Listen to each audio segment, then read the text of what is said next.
Okay, so ito yung setup natin, no, for sa tent natin. Gamit natin ngayon na tent is yung nature hike na tent. Ito, Starlink natin. Diyan. Yan. So nature hike siya na tent. Na fly sheet pala, sorry. Yan. Ano siya? So far iba siya sa mga na gamit natin na fly sheet. Kasi ito, first of all, wala siyang ano dito, butas or pwedeng pagtalian dito sa gitna. Yan. So, yan at corners lang talaga. Corners lang talaga yung pinagtatalian, tapos dun sa gitna. Dito sa pole banda. Yan. So, dalawa dito. Dalawang mahabang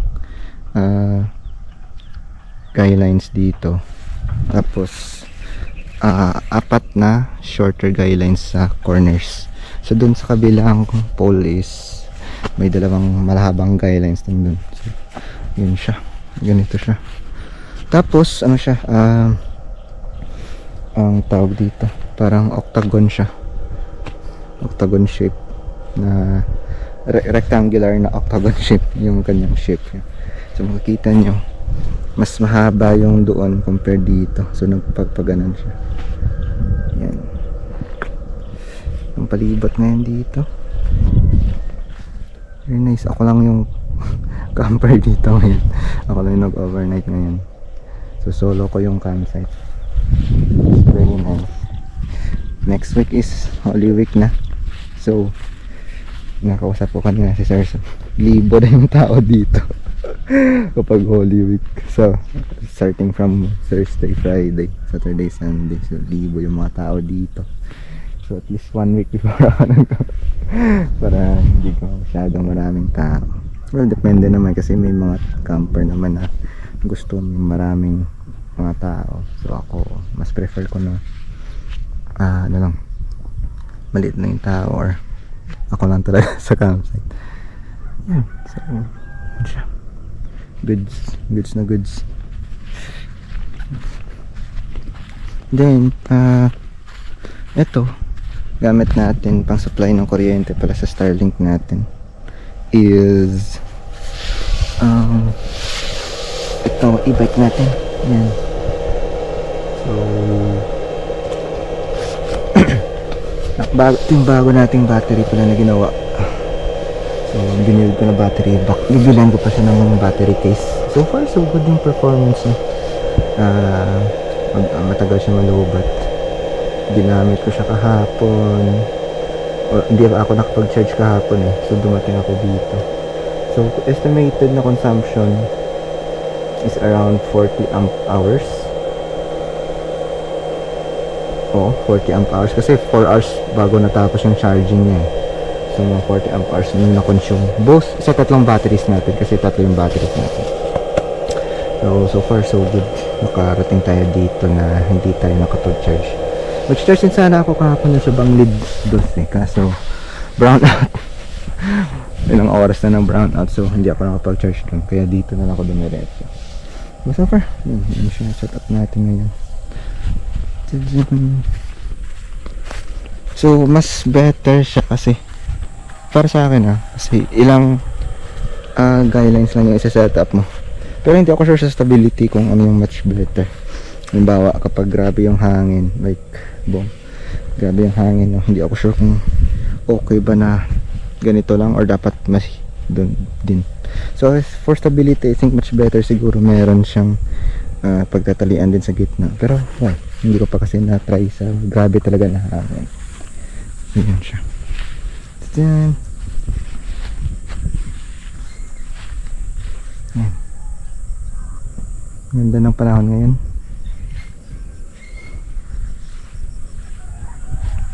So anong oras na ba? 8:50. So magna 9 na. So may work pa tayo. So work from campsite tayo ngayon. Monday ngayon, April 7. Work from campsite tayo dito. Kaya dahil wala namang gumagamit ngayon mga anong term dito? Tawag dito, triangle yung tawag sa ibang campsite eh. So dahil wala naman gumagamit, pwede tayong magsaksak dito ng kuryente actually. So pag pumasok ka na dito at nag-overnight ka, wala naman gumagamit nito, pwede kang magsaksak ng kuryente dito. So meron yung saksakan dyan, pwede mo namang maabot, or hindi, pwede mong buksan yung pintuan dito para, tapos saksak ka lang dyan. So may kuryente dyan. So gusto mo mag-charge, pwede ka mag-charge dyan. It's very nice. Yun. Yan, so work muna tayo, tapos mamaya pag may free time tayo, mag-tour tayo dito. Yan, so dito ako nag-set up ng tent. Very nice.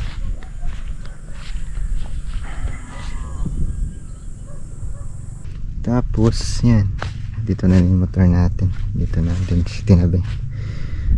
Yan, para if ever dito rin tayo nag-charge kahapon. Electric to na motor, so kapag mag-burn out dito, ginagamit ko to as generator, yung battery ng scooter natin. Tapos yun, doon lang tayo nakakabit ng kuryente muna sa ano na yun, room na yun. Tapos dito may extension lang tayo na ginamit dyan. Yan yung power supply natin. So kasi pwede naman daw gumamit ng kuryente dyan, basta yun lang, walang gagamit ng ano na yun, room na yan. Yan, so vacant naman yung rooms ngayon dito. Ako lang naman mag-isa yung nag-overnight dito, kaya yan siya. Yun yung ginamit natin na pang supply ng kuryente natin dito sa work from home setup natin, work from campsite para na setup natin. Yan siya. Tapos ito, yung ginamit natin na tent ngayon, black yung kanyang layer dito sa baba. Ano, black siya para pang kontra sa init. So far goods naman siya. Kanina kasi tirik yung init at tirik yung araw kanina, pero yung hangin dito is malamig. So goods pa din.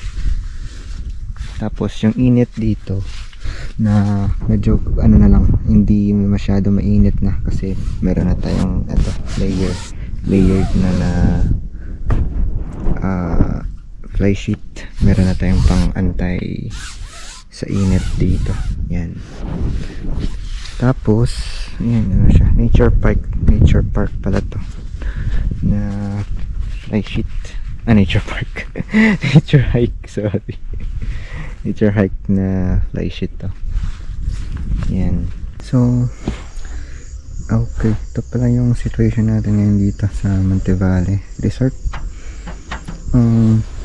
Yan, nag-camp tayo dito, and then currently yan, nagluluto tayo ng sinaing. So yan, luto na rin dyan. Hinaan ko lang yung apoy niya.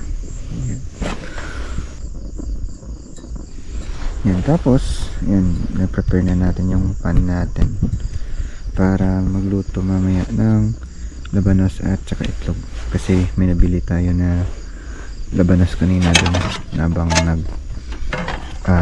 check tayo ng viewing deck dun sa Igpaho ba yun? Oh, Igpaho na part na ata yun. Yan, sa viewing deck nila dun sa Tubungan. So yan, binili tayo na itlog, tapos gigisahin natin. Wala kasi ako nabiling ano eh, ano ba yung baringan sa Tagalog? Nakalimutan ko na, pero yun yung dried na maliit na isda. Hindi ko alam kung ano sa Tagalog yan, pero yun siya. So gusto ko sanang sabawan yun eh, sabawan mo ng labanos, itlog at saka yun. Yan, masarap na yun. Kaso hindi ako nakabili kanina, nakalimutan ko eh. So yan. Then yan, nakalimutan ko rin yung flashlight natin. So well, may ilaw naman tayo dito, so pwede naman natin gamitin yung phone natin. Yun lang, medyo hassle kasi hindi mo pahawakan yung phone. Although meron ako dong strap na ginagamit sa ulo para pwede natin ikabit yung phone, pero mabigat yung phone pag kinabit mo. Gamitin natin flashlight. Medyo hassle lang, pero okay lang at least. Small inconvenience lang, so goods lang. nag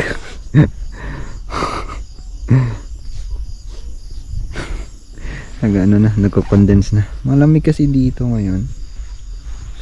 Yan. So, malamig na yan. Nagja-jacket na din ako dito. Yan. Pakalamig. April na yun. April 6. Napakalamig na. So, 7 o'clock na yun. Yan. Meron, check natin mamaya yung temperature. Meron tayo dong thermometer. Yan. So, yan yung setup natin ngayon. So, yan ito yung niluto natin na labanos na itlog, then kanin. So, ito na lang yung ito yung dinner natin. So, yan siya.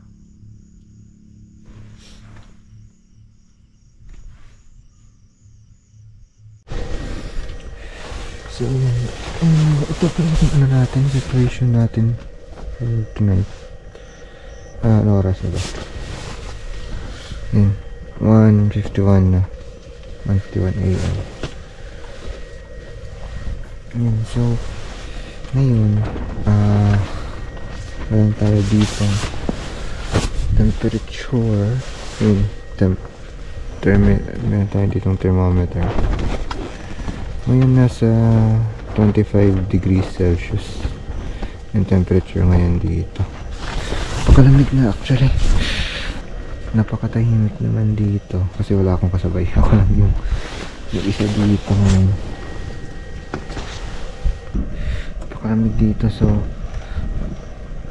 kapag gabi need mo talaga magdala ng jacket.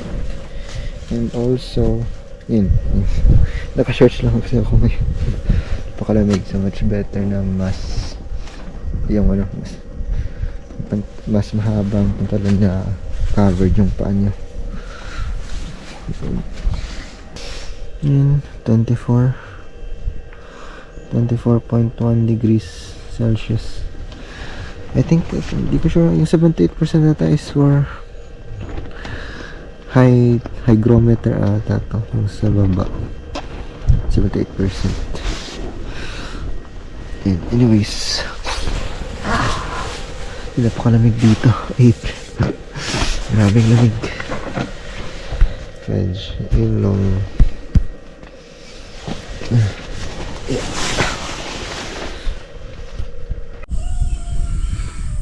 Yan, ito pala sunrise guys.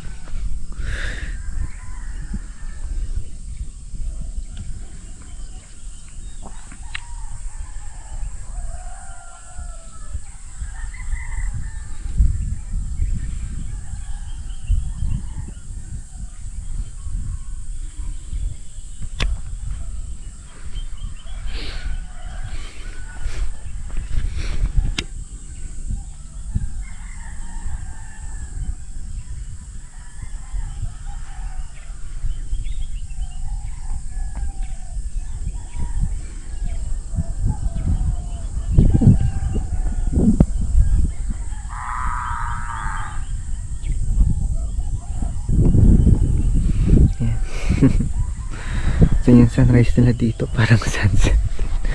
So doon yung doon malapas yung araw, tapos doon yung sunset na kapag ngayong April. Ganda ng sunrise, diba? Amazing, parang sunset na talaga dito.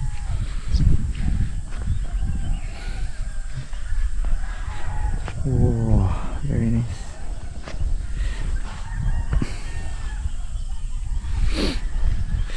Ang lamig.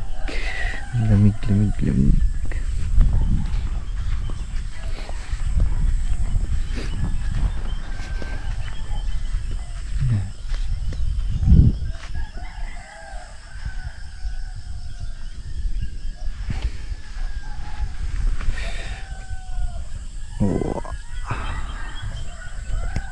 So far, so good ngayon. Yeah. Ano na, ilang araw. Tuesday na ngayon. Tuesday.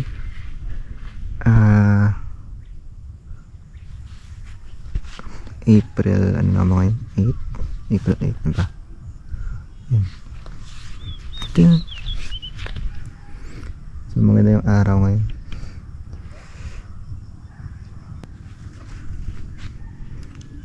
Yan. Amazing. Maganda din yung sunrise kanina. Yung sunrise dito parang sunset din eh. Stig. Tadan.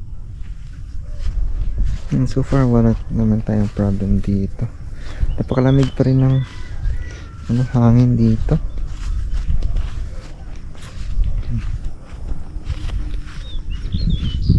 So far goods naman yung fly sheet natin kagabi. Medyo mahangin lang kagabi pero goods na goods pa rin. Stable pa naman siya. Kahit na wala siyang gaya line sa gitna. Goods pa naman siya. Ito. So, 3 lang yung poles na ginamit natin dito.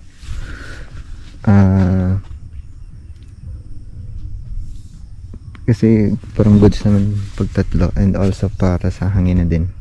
Pero pag masyadong mainit, halimbawa kung nag-set up kayo nito and masyadong mainit yung feeling nyo, pwede nyo dagdagan to ng additional pole para mag-circulate yung hangin mismo dito sa baba ng fly sheet. And so ngayon 3, goods pa naman yung 3.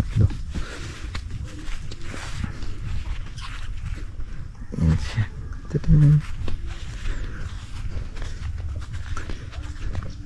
Meron story lang tayo dito. Wow, ang ganda ng umaga. Ayan.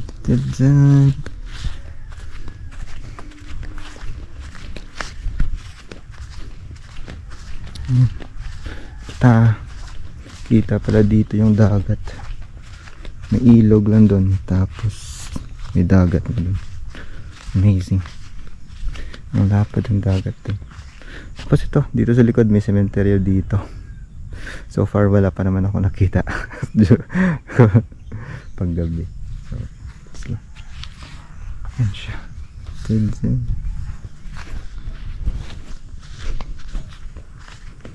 Tapos punta tayo dun sa mga bulaklak.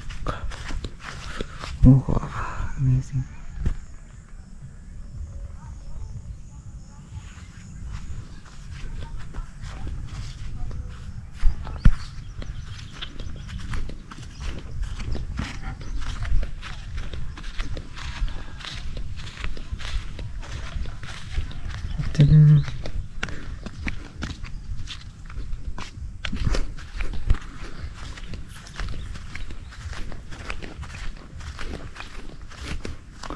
Wow.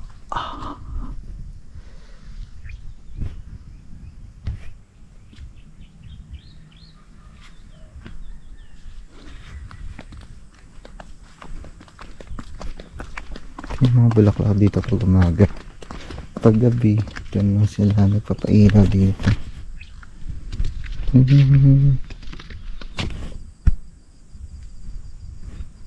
Yeah.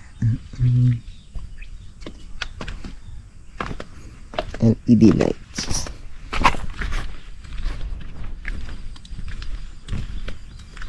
Ay, natumba na yung iba. Dahil siguro sa hangin. I don't know.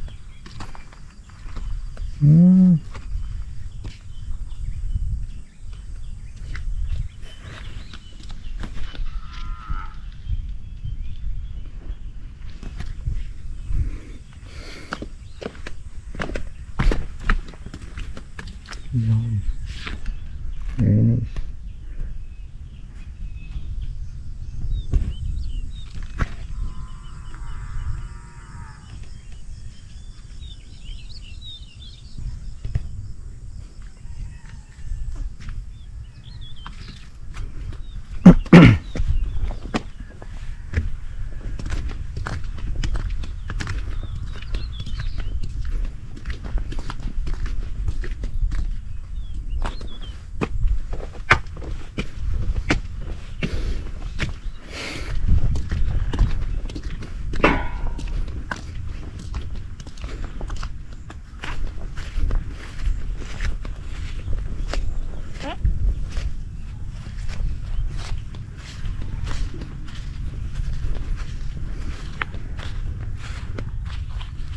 Pwede akong dumaan din pala dito.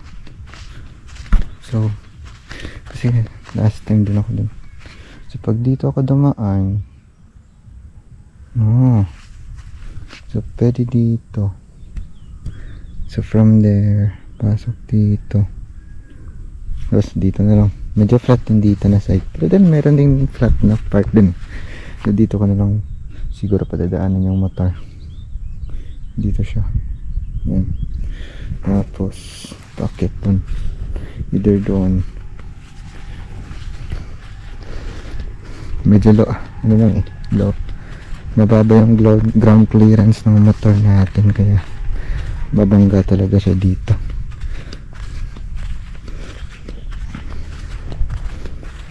Saan ba ako lumusot before? Dito. So, dito na side. Ako lumusot. Oo, dito na side. Yan siya. Dito na.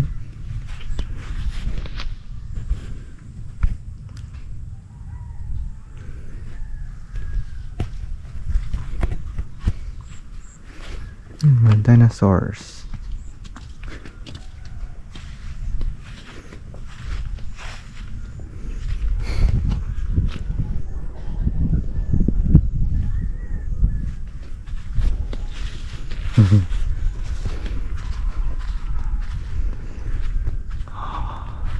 Shucks.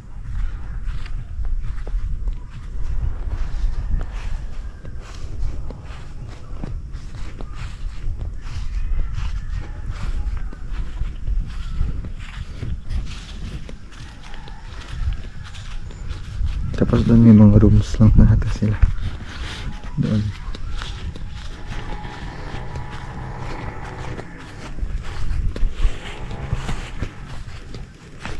Yeah.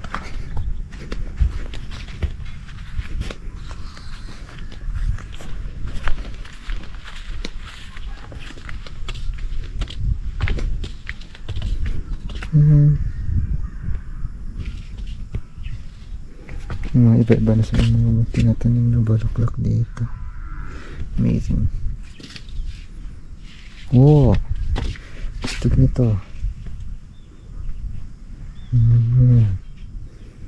Amazing. Gusto yun. Sorry.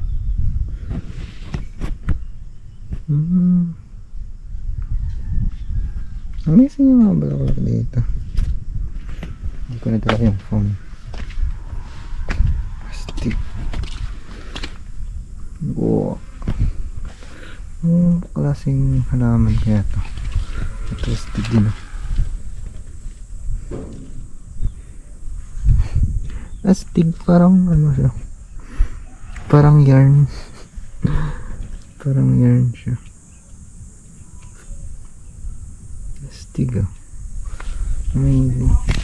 Tapos ito pa.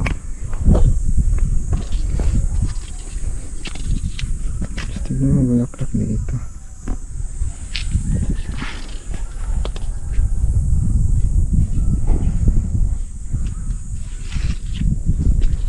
May million flower din doon.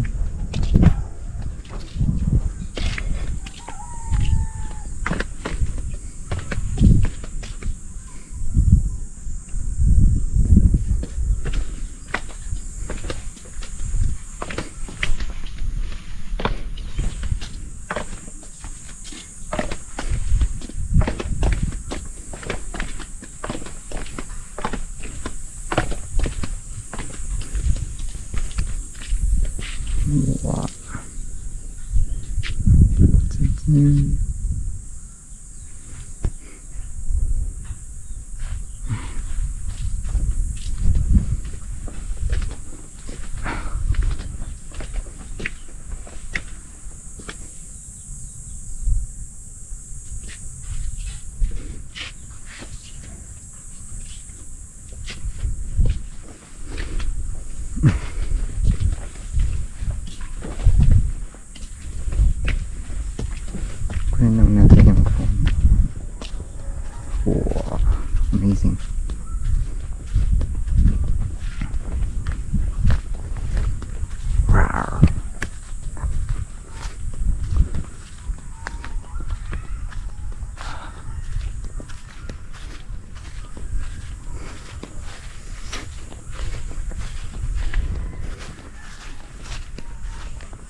Perfect place.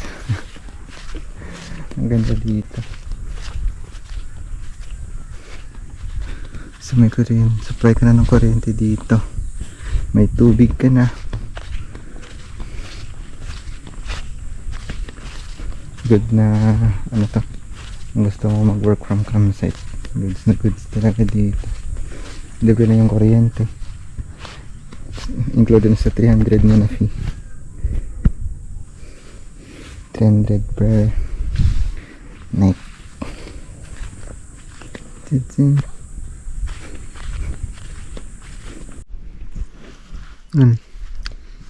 Ito yung itsura ng ano dito. Ito yung sitwasyon dito ngayon sa Monte Valley Resort. Yung grabe ang kapal ng ano na ng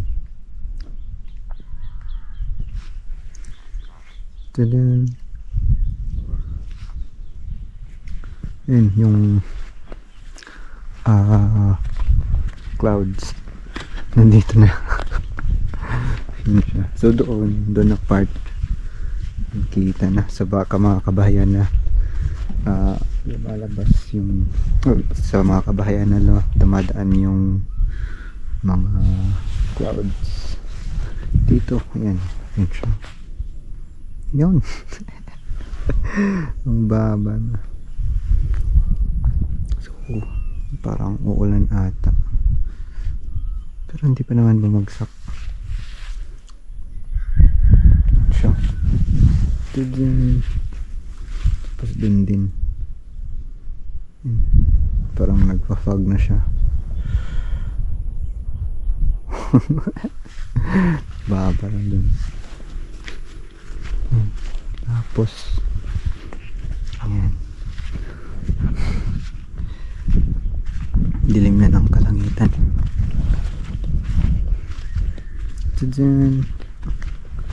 Ayun, doon na part may bukid sa doon sa bukid, di pa naabutan natin ng ulap doon.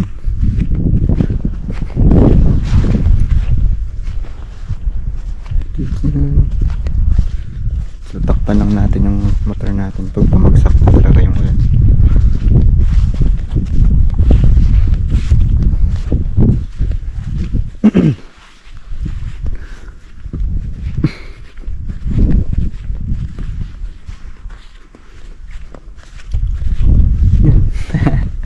Wala astig. Yan siya.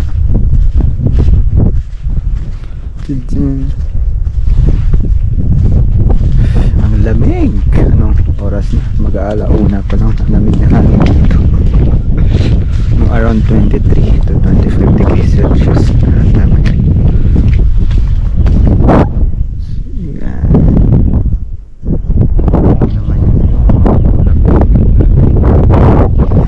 Wow, may linya siya. Parang nag-create sila ng linya.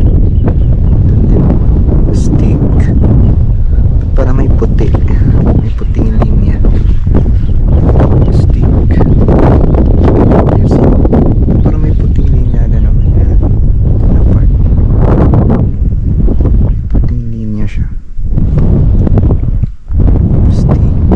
Tapos yan. Itim na linya dito. Amazing.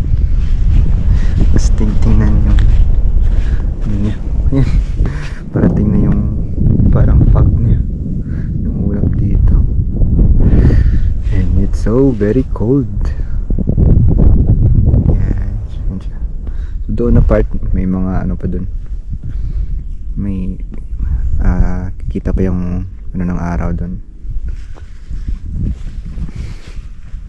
Stick mo rin. So dito parang black lang siya na linya. Tapos dito white siya na linya dyan. Amazing. Stick. Very nice. Astig yung fog. Yan, dumadaan na yung ulap dito. Amazing. Foggy day. Astig kasi April tapos paulan-ulan pa rin. Global warming na to. Charot. Yan ang yung ulap. Amazing. Wow, steak. Parang usok lang. Yan siya. Sabi yung movement ng ano ng clouds. Parang usok lang. Parang fog lang.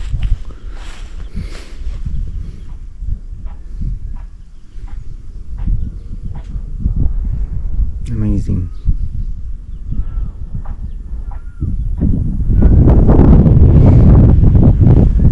Tapos doon na stig kasi parang may white na line. Amazing. Dito. Yan. Papunta dito yung mga ulap, yung clouds papunta dito. Tadaan. Wow, nakarating na dito. Yan. Amazing. Wow. Ang lamig-lamig. Okay.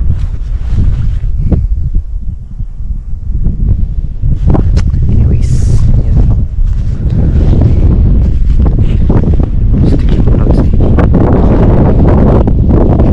Na dito. Ang taas na talaga dito. Yun. Sting. Tapos parang may agila ata na may lipad dito.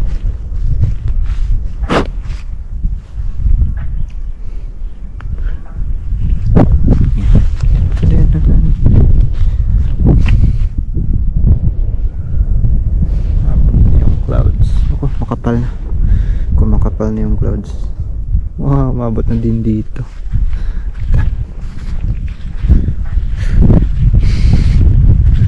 Amazing. Yung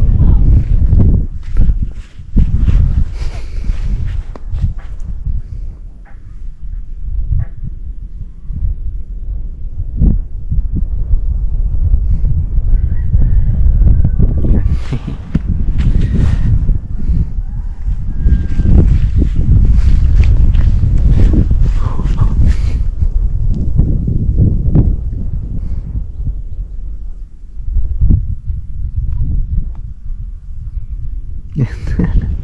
Yan. Dito na may usok na sa tent natin. Yan, tapos yung droplets ng tubig. Yan siya. So ito pala, dinagdagan na natin yung pole natin. So 4 na poles na to. 1, 2, 3, 4. So 4 poles na siya. And yan, hindi na nagtatouch yung ano, ito. Malaki na yung clearance dito at dito. Ano, so sayang napunit. Bibili na lang ako ng bago. Hindi ako. Baka kasi lumaki pa to eh pag nagtagal. Pero well, okay lang. Yan pa lang naman ang part. Yun lang yung worry ko, baka lumaki siya. Dito kasi ano eh, dito siya bumabangga. Grabe yung hangin, nagka-scratch siya, nagka-create siya ng friction, kaya yan ano na siya, nagasgasan siya. Same din dito, nagasgasan din. Yan, so kapag mataas yung tent nyo, need lang i-increase yung number of poles para hindi magasgasan yung coating dito sa baba. Yan siya. So yan. Nag-start na tayo kumain, kaso may mga hindi pa naluto. Kinulang kasi ako ng mantika. Ubos na yung mantika ko dito. So ito lang yung ilan lang yung naluto ko na mga talong. Ano yun ito? Sasawan. Yan. So, siguro mag-ask siguro ako if meron silang extra mantika dun. Or bili na lang ako ng mantika. So far goods naman yung talong na niluto. Yun lang, kinapos lang tayo ng mantika, tapos yun nag-add rin ako ng corned beef. Ininit ko lang siya sa init ng kanin kanina. Yan siya.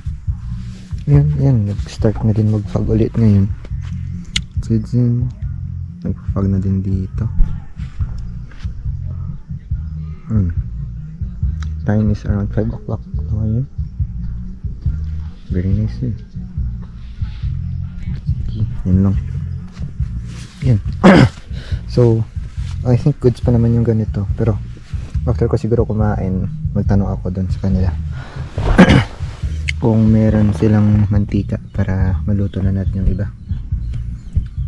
Yun lang.